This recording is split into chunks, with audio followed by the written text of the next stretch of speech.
Once, there was a young artist named Leila who dreamed of painting a masterpiece that would inspire the world. Every evening, she would sit by her window watching the city lights as they sparkled in the distance, hoping for a spark of inspiration. One day, her mentor visited and saw her blank canvas. He asked, "Leila, why haven't you started painting?" She sighed and said, "I want it to be perfect. If I start now and it turns out wrong, I'll waste all my paint and time." The mentor smiled gently and replied, "Perfection is a tricky thing, Leila. Let me tell you a story." He began, "There was once a young carpenter who wanted to carve the most beautiful table anyone had ever seen. For years, he sat with his tools, waiting for the right piece of wood and the perfect idea. But time passed, and eventually the carpenter grew old, and he realized he had never even started. All those years, he'd waited for perfection, but in doing so, he missed the chance to create anything at all." Leila listened carefully, feeling a tug at her heart. The mentor continued, "Sometimes the beauty of creation lies in the flaws, in the journey itself, not just the end result. Start painting, let your heart lead you,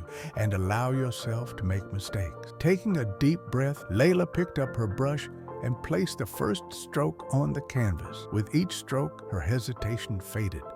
Her hands moved freely, and the colors flowed together, imperfect but vibrant. In time, she stood back to look at her work. It wasn't perfect, but it was hers, full of life, energy, and emotion. Her mentor placed a hand on her shoulder and said, "Remember, Leila, life is about moving forward, embracing every flaw, every color, and every stroke.